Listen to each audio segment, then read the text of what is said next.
And welcome back to The Watchman with Christians United for Israel. Only right here on TBN, we're talking to the pastor and the rabbi about their special relationship. And Rabbi, I hated to cut you off. You're making a very important point before we went to the break about world leaders, people of global influence in the Jewish community, meeting Pastor Hagee, and what happens then? Could you elaborate a bit more on that? Once you had people, world leaders like Malcolm Hoenlein, like Elie Wiesel, that met Pastor, or I remember the historic meeting of AIPAC in 2006 when Pastor spoke to, I would say at that time, 8,000 or 9,000 of Jewish leaders throughout the country. The most influential in America. Most influential for sure. at that time.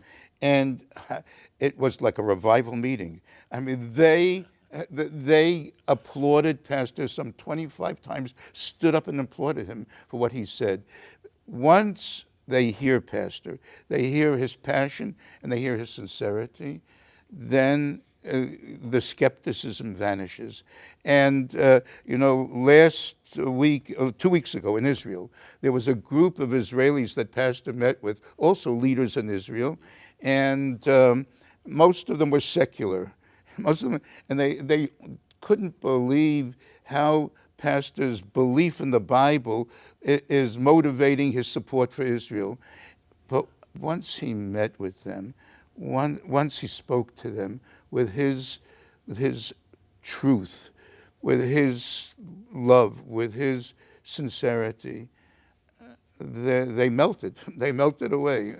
I think he made them believers at that night. Yeah, and Pastor, this includes, look, you're meeting with Israeli prime ministers, heads of state in Israel, the most influential members of the Israeli government.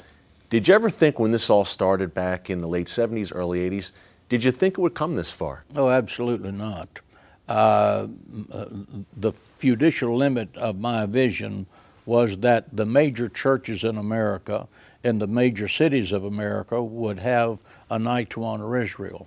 And from Maine to California, on the Feast of Tabernacles, that the churches in America could have this celebration of the Jewish people to express our appreciation to them, the debt of gratitude we have for them.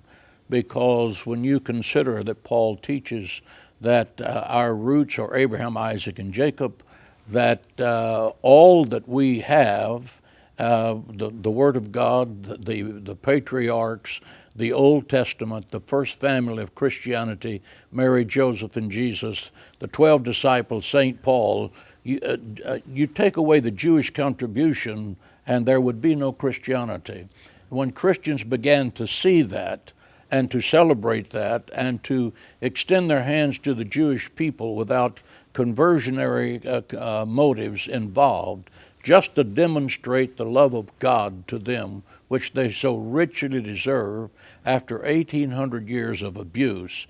I never dreamed there would be such a thing as Christians United for Israel, but it was just a natural segue when in February of 2006, Ahmadinejad was calling for the death of Israel.